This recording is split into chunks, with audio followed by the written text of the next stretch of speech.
시간이 되었으므로 다 같이 일어나셔서 찬송가 621장 찬송 부르도록 하겠습니다.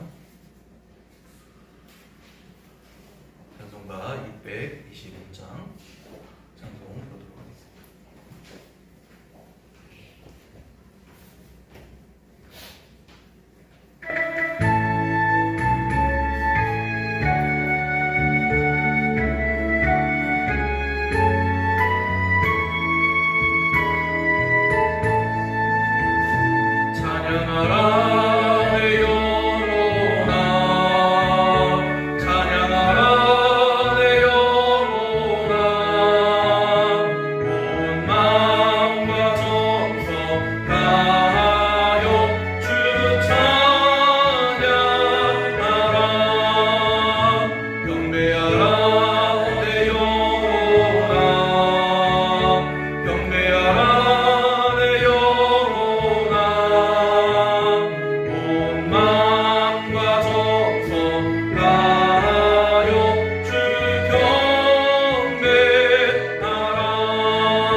묵상기도 드리도록 하겠습니다.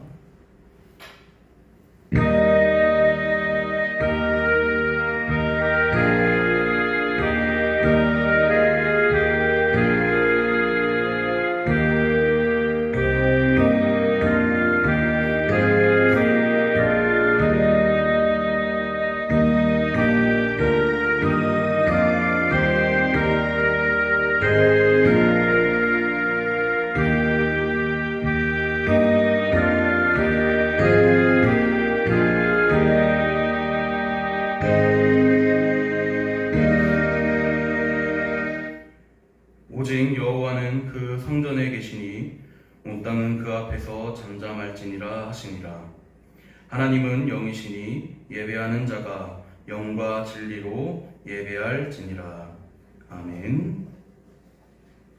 찬송가 28장 찬송 부르도록 하겠습니다. 찬송가 28장입니다.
성시기도문 제10번을 보도록 하겠습니다.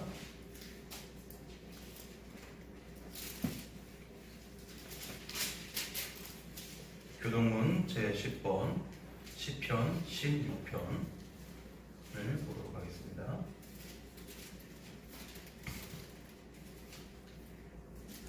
성시교동문 제10번 시편 16편을 보도록 하겠습니다.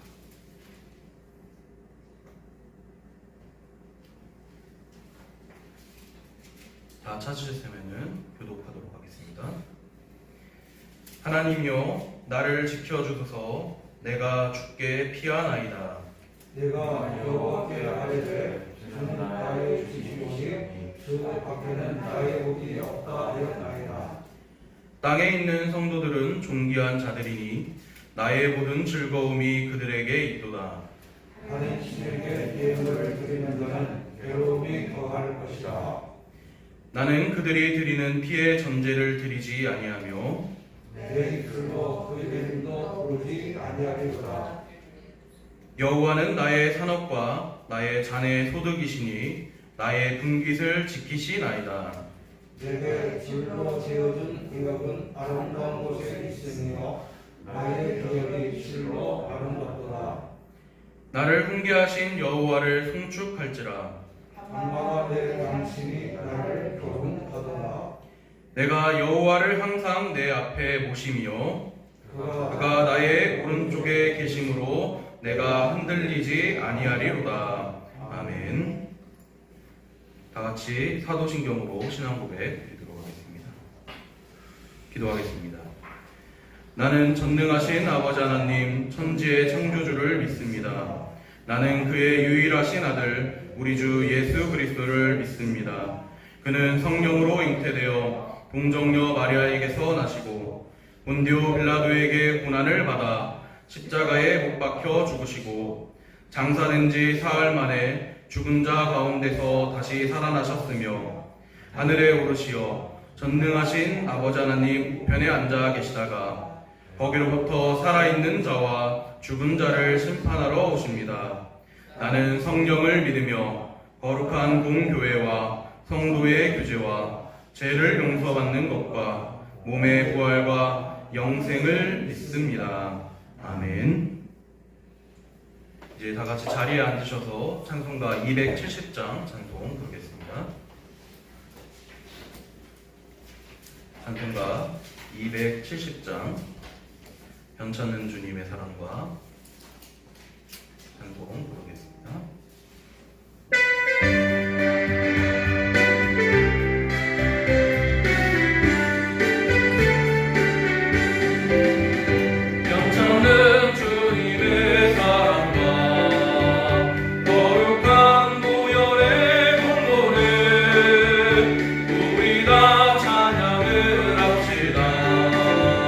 주님을 만나볼 때까지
기도하겠습니다. 사랑과 은혜가 충만하신 아버지 하나님, 오늘 이 시간도 저희가 감사함으로 주님 앞에 나와 예배할 수 있게 해주심을 감사드립니다. 저희의 감사와 신앙의 고백대로 살지 못한 그러한 저희의 연약함을 긍휼히 여기시고 십자가 믿음의 길로 나아가는 우리의 걸음이 될 수 있도록 주님께서 인도하여 주시옵소서. 이 시간 성령 하나님이 함께 하시는 예배로 우리의 심령이 새로운 회복의 기쁨으로 충만하게 하여 주시옵소서. 아버지 하나님, 이 시간 우리 나라를 위해서 기도합니다. 대한민국에 하나님의 사랑과 공의가 강물처럼 흐르게 하여 주시옵고 국민 모두가 희망을 가지고 나아갈 수 있는 그런 하나님께서 쓰여지는, 하나님 앞에 쓰여지는 나라가 될 수 있도록 주님께서 도와주시옵소서. 우리 평강교회와 함께 하시는 하나님 아버지, 우리 평강교회가 아버지 하나님께서 맡겨주신 사명과 비전을 잘 감당하게 하시고 영육간의 강건함으로 우리 성도들을 붙들어 주셔서 우리 성도들이 더욱더 아버지 하나님 주님의 뜻을 이루어 나갈 수 있는 귀한 사명을 감당할 수 있도록 주님께서 역사하여 주시옵소서. 전쟁 가운데 놓여있는 우크라이나 국민들의 눈물과 고통을 돌아보시고 그 땅에 하루속히 평화를 주시옵소서. 이제 코로나 이후 일상을 회복하는 과정 가운데 있습니다. 주님, 이 회복하는 가운데 상한 심령들이 하나님의 은혜를 체험할 수 있도록 주님께서 도와주시옵소서.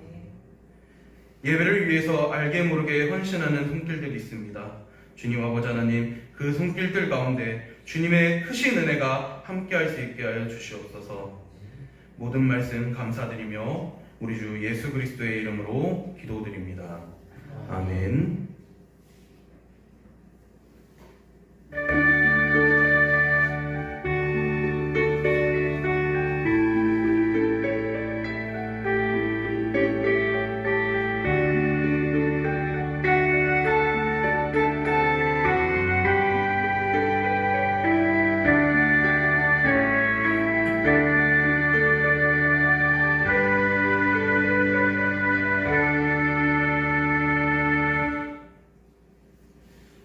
성경 말씀을 보도록 하겠습니다. 마태복음 5장 13절에서 16절 말씀을 보겠습니다.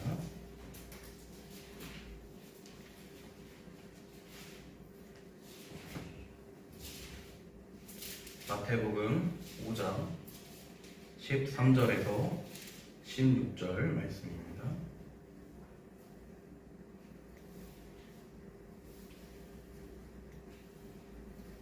마태복음 5장 13절에서 16절 말씀 제가 봉독하도록 하겠습니다. 너희는 세상의 소금이니 소금이 만일 그 맛을 잃으면 무엇으로 짜게 하리요? 후에는 아무 쓸데없어 다만 밖에 버려져 사람에게 밟힐 뿐이니라. 너희는 세상의 빛이라. 산 위에 있는 동네가 숨겨지지 못할 것이요 사람이 등불을 켜서 말 아래에 두지 아니하고 등경 위에 두나니 이러므로 집안 모든 사람에게 비치느니라.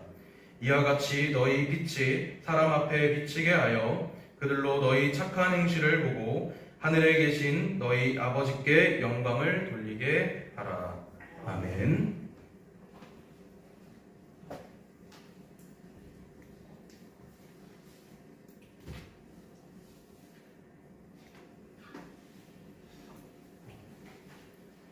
인간은 세상을 살아가면서 자신들의 편의를 위한 어떠한 특정한 것을 만들기도 하고 또한 발명하기도 합니다. 뿐만 아니라 자연으로부터 주어진 것을 가치 있게 잘 활용하여 우리의 삶 가운데 유용하게 사용하기도 합니다. 하지만 이렇게 유용하고 가치 있게 사용하던 것도 제 기능을 다하지 못하게 된다면 더 이상 우리는 그러한 것들을 가지고 있을 필요가 없게 됩니다. 내던져 버리게 된다는 것입니다. 특별히 오늘 본문 말씀에서 예수님께서 하나님의 자녀인 우리들을 바로 이 빛과 소금에 비유하며 말씀하고 계십니다. 빛과 소금은 인간에게 모두 유용하고 아주 귀한 것입니다.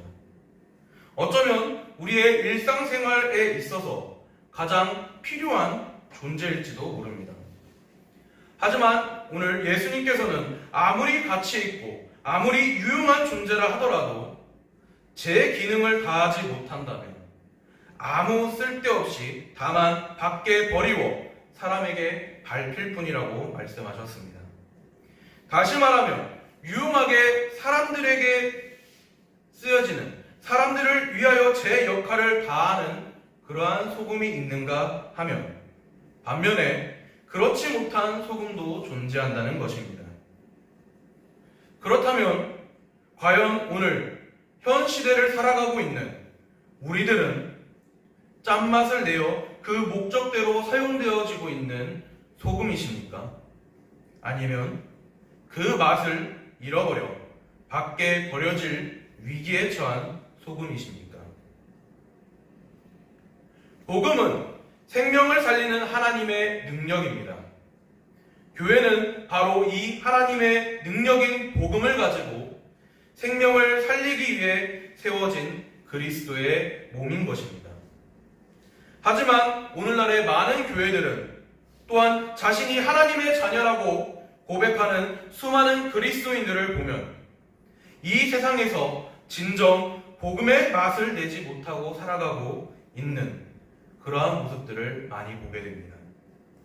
교회가 교회답지 못하고 생명을 살리는 일보다 실권을 장악하기에 바빠 자신의 자리를 지키기에 급급하고 음란하고 패역한 세상 풍조가 이제는 우리 교회 안으로까지 들어와 버렸습니다.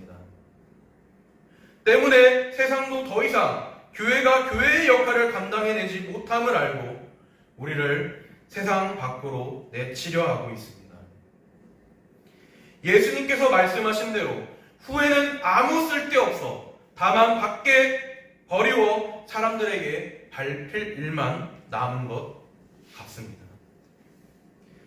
교회가 어떻게 이렇게까지 바닥으로 내팽개쳐지는 그러한 상황으로 추락하게 된 것입니까?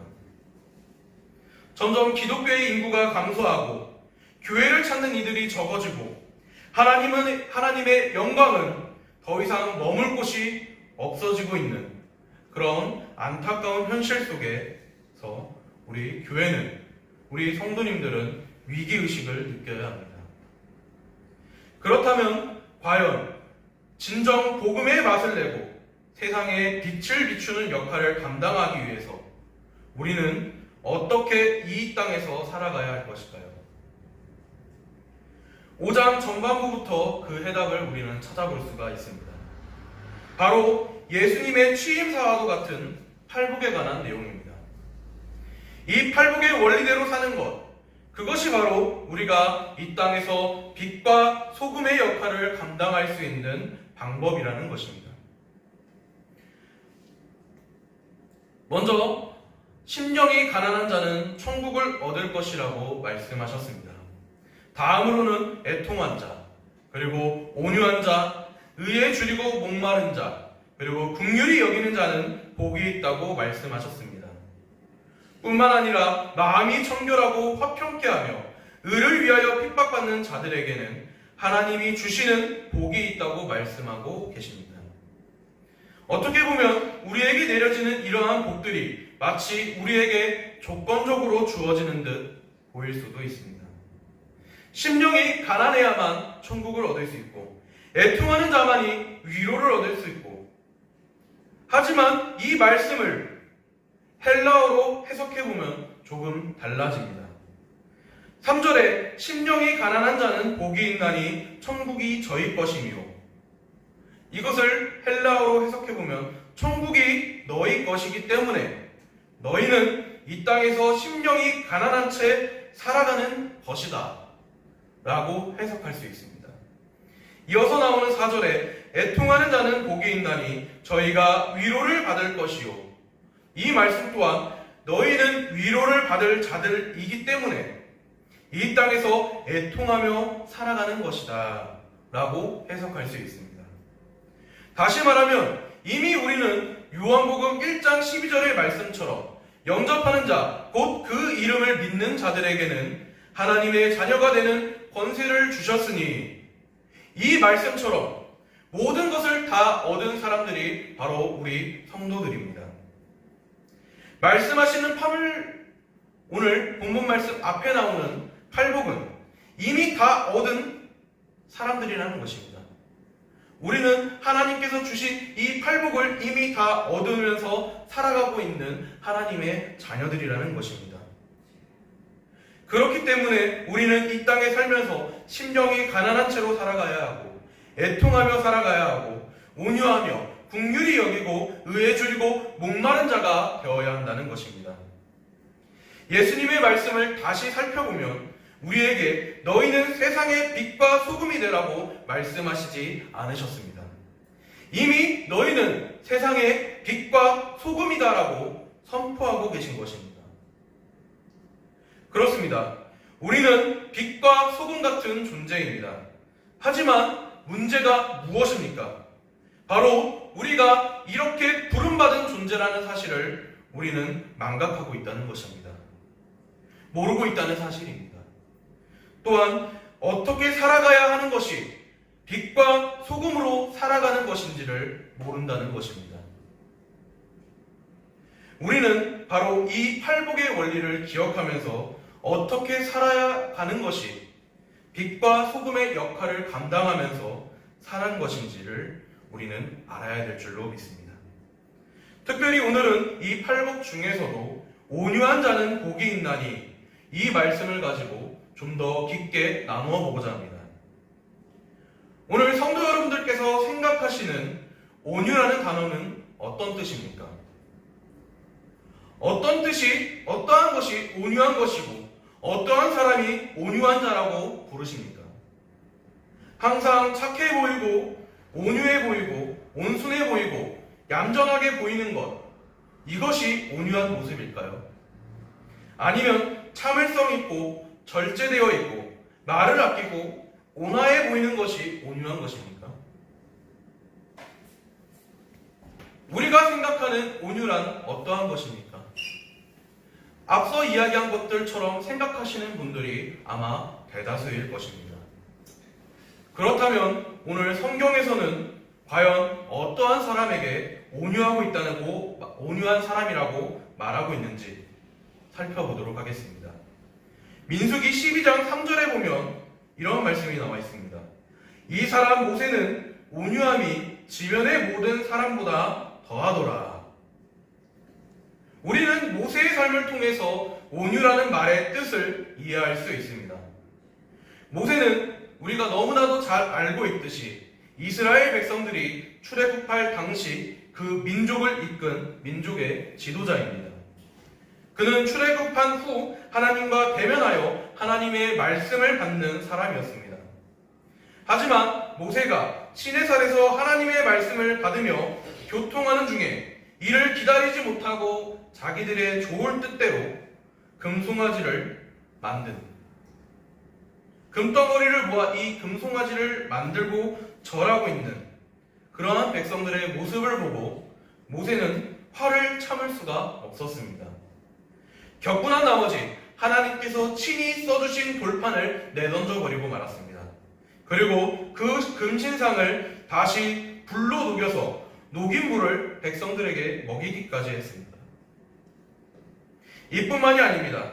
백성들이 목이 말라 불평하고 원망하며 하나님께 울부짖고 있었습니다. 그를 보시고 하나님께서는 바위를 명하여 물을 내라고 말씀하셨으나 모세는 바위를 2번 내리치면서 격분하였습니다. 이렇게 모세는 우리가 생각하는 온유한 모습과는 조금 다른 모습들이 많이 보여진 사람입니다. 화를 잘 내고 욱하는 성질의 사람이었던 것입니다. 그렇다면 우리가 이해하는 온유라는 뜻이 성경에서 말하는 온유와는 조금 다른 것 같습니다. 이제 신약으로 넘어가 보겠습니다. 신약에서는 예수님께 온유한 사람이라고 표현하고 있습니다. 마태복음 11장 29절 말씀에 나는 마음이 온유하고 겸손하니 나의 멍에를 메고 내게 배우라. 그리하면 너희 마음이 쉼을 얻으리니. 나는 마음이 온유하고라고 기록되어 있습니다. 그렇다면 과연 예수님의 모습은 어떠했습니까? 예수님께서 성전에서 물건 파는 사람들을 향하여 상을 뒤엎으시고 채찍으로 그들을 훈계하셨습니다. 뿐만 아니라 입에 담기 어려울 정도로 가장 치욕스러운 욕을 내뱉으시면서 그들에게 독사의 자식들이라 라고 하시며 격분하는 모습을 보이셨습니다. 그렇다면 과연 이러한 모습을 보고도 우리는 온유하다라고 생각할 수 있겠습니까? 아무리 목사님들이 화를 참지 못하신다고 하시더라도 성전에서 다 뒤엎는 모습을 본다면 우리 성도 여러분들께서는 어떻게 하시겠습니까? 예배 중에 예배 시간 때 뭔가 마음에 안 드는 모습, 하나님께 합당하지 않은 모습을 본다고 목사님이 앞에서 강대상을 다 뒤엎으신다. 어떤 모습으로 바라보시겠습니까? 그렇게 실제로 하시는 목사님들은 아마 거의 없으실 겁니다. 하지만 오늘 예수님은 하셨습니다. 성경은 도대체 어떠한 모습을 가지고 온유하다고 말하는 것입니까? 우리가 생각하는 온유라는 것은 성경에서 표현하는 것과 조금은 다릅니다. 성경에서 가르치는 온유를 모세와 예수님의 삶을 통해서 살펴본다면 온유하다는 것은 바로 하나님의 말씀 앞에 철저히 순종하는 자세를 말합니다. 그 말씀대로 살며 그 말씀이 명하시는 것에 복종하는 삶, 철저히 말씀 중심으로 사는 삶, 그것이 바로 온유한 자라고 할 수 있는 것입니다. 모세는 하나님과 대면하며 하나님의 살아있는 말씀을 경험하고 받들었습니다. 그렇게 받은 말씀을 가지고 백성 앞에 나아가 가르치고 실제로 그 말씀대로 살았던 사람입니다. 예수님 또한 십자가 고난의 잔을 마시기 전날 하나님께 간절히 기도합니다. 그 기도 안에는 마음의 원함이 있지만 철저히 하나님께 순종하길 원하신다는 그러한 고백이 있습니다. 누가복음 22장 42절 말씀에 이르시되 아버지여 만일 아버지의 뜻이거든 이 잔을 내게서 옮기시옵소서. 그러나 내 원대로 마시옵고 아버지의 원대로 되기를 원하나이다 하시니. 그렇습니다. 온유한 자는 하나님을 의뢰하여 그의 공의로운 심판에 모든 것을 맡김으로 하나님을 기대하고 성실과 화평으로 사는 사람인 것입니다. 세상의 방식이 아닌 하나님의 방식으로 살아가고 말씀이 있는 곳에 자신을 두는 그러한 사람이 바로 온유한 사람인 것입니다. 단순히 우리의 모습이 화를 잘 내고 격분하고 욱하는 성질이라고 해서 온유하지 않다라고 말할 수 없는 것입니다. 오히려 하나님의 말씀이 지켜지지 않고 그 말씀이 위배되는 모습을 보았을 때 침묵하는 자가 바로 하나님 앞에서는 더 악인일 것입니다. 하나님께서는 우리를 세상의 빛과 소금으로 부르셨습니다. 하지만 너무나도 안타까운 것은 밖에 버려지는 그러한 빛과 소금도 있다는 것입니다.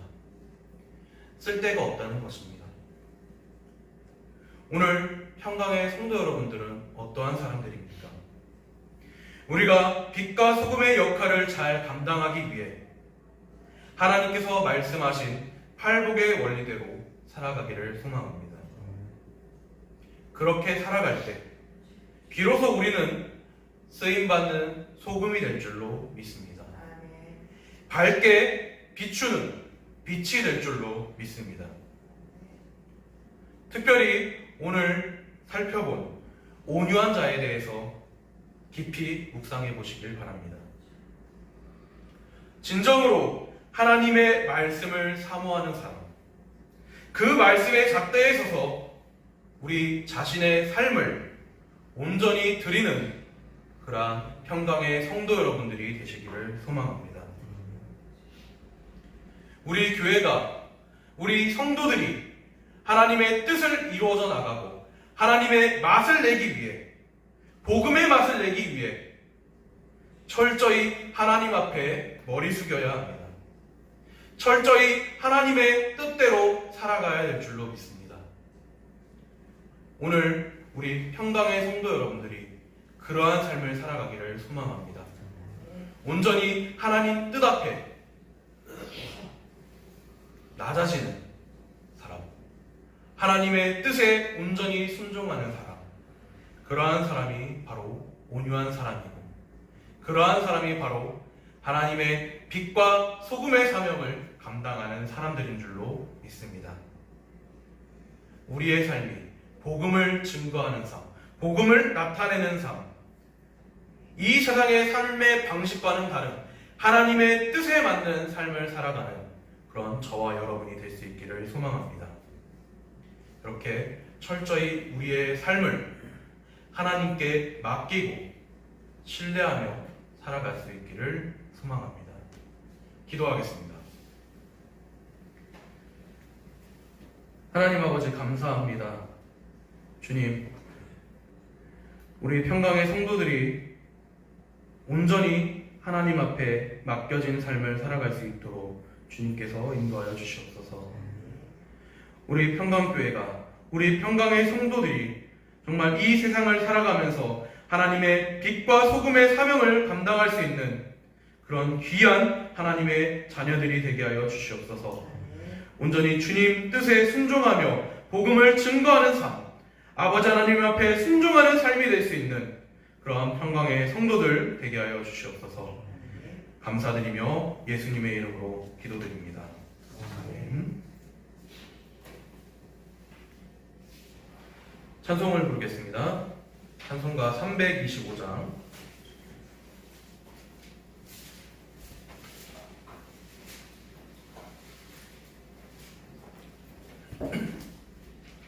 찬송가 325장 예수가 함께 계시니. 찬송가 325장 찬송 부르시면서 준비된 예물 하나님 앞에 드리도록 하겠습니다. 헌금위원회 김한매 집사님 수고해 주시겠습니다. 찬송가 325장입니다.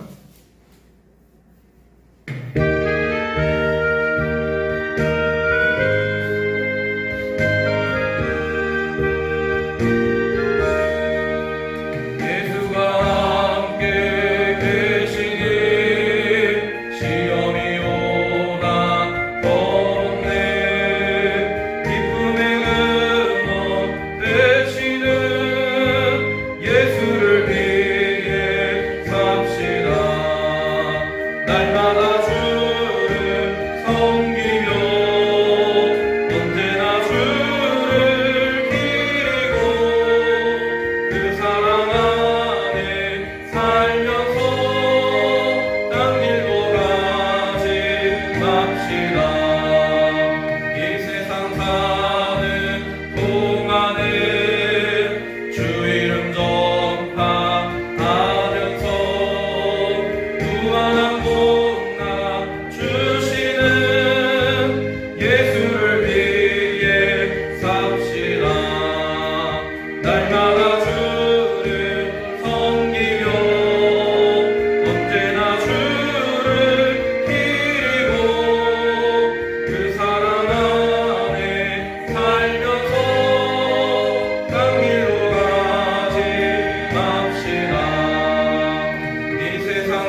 할렐루야. 사랑이 많으신 아버지 하나님 감사드립니다.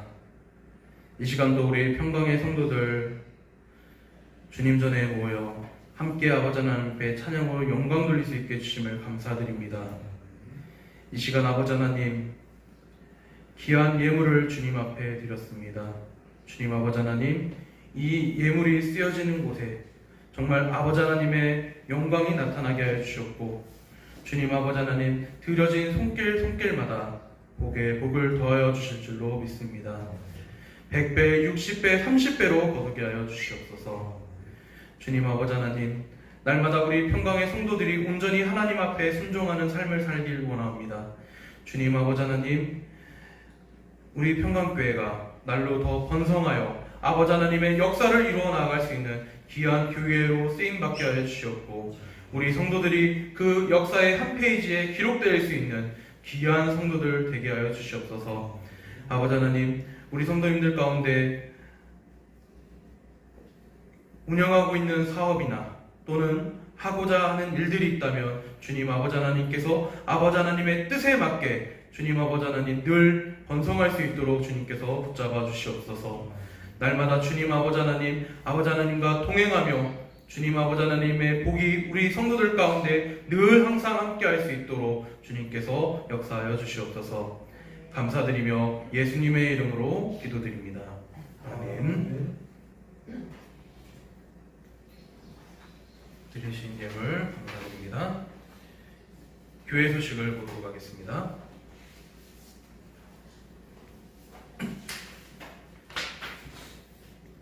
(4월에) 주신 말씀 누가복음 24장 47절에서 48절 말씀 한 목소리로 같이 읽도록 하겠습니다. 또 그의 이름으로 죄 사함을 받게 하는 회개가 예루살렘에서 시작하여 모든 족속에게 전파될 것이 기록되었으니 너희는 이 모든 일의 증인이라. 누가복음 24장 47절 48절 말씀. 아멘. 4월 달은 예수님께서 부활하신 날을 기념하는 달입니다. 예수님께서 십자가에 못 박혀 죽으시고 부활하심으로 인해 평생 죄인일 수밖에 없었던 우리가 주님 앞에 죄사함을 받았습니다. 하나님 앞에 죄사함을 받는 역사가 이루어졌습니다. 그리고 우리는 이러한 일에 증인이 되는 삶을 살아야 될 줄로 믿습니다. 예수님께서 우리에게 명하신 단 한 가지 지상명령, 바로 사마리아와 온 땅끝까지 이르러 내 증인이 되라고 하셨습니다. 오늘 우리 평강의 성도들이 정말 예수님의 증인이 되는 삶이 우리 평강의 성도들의 삶이 될 수 있기를 소망합니다. 이번 주 공동기도 제목 같이 읽겠습니다. 코로나로 인해 피해를 입은 모든 성도들이 코로나 이전으로 회복하게 도와주시옵소서. 아멘. 이제 거리두기가 해제되었고 내일부터는 이제 교회 안에서도 취식이나 이런 것들이 가능한 상황이 되었습니다. 물론 여러 가지 조금 불안한 부분들도 있기는 합니다. 그러나 이제 다시 일상으로 돌아오는 과정에 있습니다.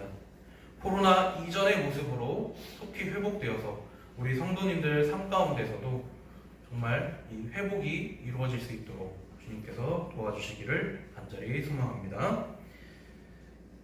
오늘 토요일 오전 11시에 노방전도가 있습니다. 별도로 노방전도를 희망하시는 분들이 있으시면은 저나 사모님께 이야기해 주시면은 하고자 하시는 시간대에 함께 나가서 전도할 수 있도록 하겠습니다. 그 외에도 이제 다양하게 어떠한 전도 방법이 있으면 좋겠다라고 하시는 것들이 있다면은 언제든지 이야기해 주시기 바랍니다. 전도는 때를 정해서 하는 것이 아닙니다. 전도는 언제나 늘 해야 되는 것이 전도입니다. 우리 평강교회가 이 전도에 정말 최선을 다할 수 있는 그런 교회가 되기를 소망합니다. 다음 주일은 어린이 주일입니다. 그리고 5월 1일 주일날 정교인 금식 기도의 날입니다. 하루에 한 끼라도 좋으시니 기도하는 시간을 금식하며 기도할 수 있는 시간을 가지시기를 바랍니다. 환우들의 건강 회복을 위해서 중보 기도해 주시기 바랍니다. 박이실 집사님과 장옥순 권사님 위해서 늘 기도해 주시고, 그 외에도 몸이 아프신 분들, 생각나시는 분들마다 위해서 중보 기도할 수 있는 평강의 성도 여러분들 될 수 있기를 소망합니다. 그리고 선교지를 위해서도 많은 기도를 부탁드립니다. 고현종 목사님과 위준열 목사님 각각 부르키나파소와 인도 북부 지역에서 선교 사역을 감당하고 있습니다. 부르키나파소에서는 지금 어린이들을 위한 선교 사역을 감당하고 계시고 있고, 인도 북부 지역에서는 무슬림이라고 하셨죠, 목사님? 무슬림을 대상으로 선교 사역을 감당하고 있습니다. 선교 사역 하시는 분들 이야기를 들어보면은 무슬림을 대상으로 한 선교 사역이 가장 힘들다고 합니다. 그만큼 이 무슬림들이 호전적이기도 하고 배척하는 게 되게 강하기 때문에 이 무슬림들 지역에서 선교 사역 감당하는 게 참 힘들다고 합니다. 우리나라에도 이 무슬림들이 지금 들어오고 있습니다. 대구 지역에서는 도심 중심가에 무슬림 사원을 건설하겠다고 하는 일도 벌어지고 있고, 굉장히 다양하게 지금 무슬림들이 우리나라에까지 지금 뻗쳐오고 있습니다. 우리가 경각심을 갖고 있어야 될 것 같습니다. 다음 주 이번 구역 예배 장소는 박미자 사모님 사택에서 진행하도록 하겠습니다. 다른 광고 없으면은 다 같이 일어나셔서 통영 505장 찬송 부르도록 하겠습니다.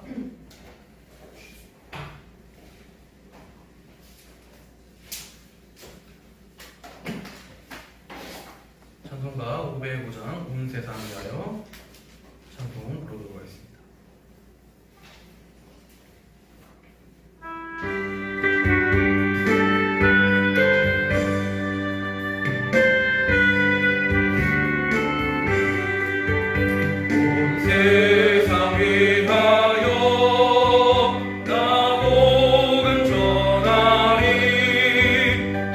백성 모두 나와서 주 말씀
기도 제목 다 같이 제청하도록 하시겠습니다.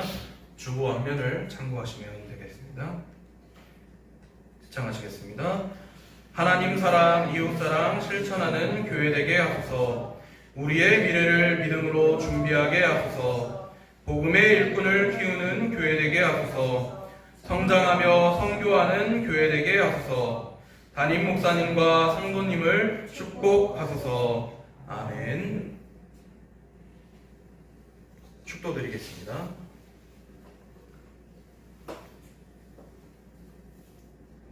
이제는 우리 구주 예수 그리스도의 은혜와 하나님 아버지의 사랑과 성령님의 인도 내재의 축복하심이 모든 성도들 머리 위에와 모든 가정과 자녀와 생업 위에 이 나라와 이 민족 위에 이제로부터 영원토록 함께 하시기를 간절히 축원하옵나이다. 아멘.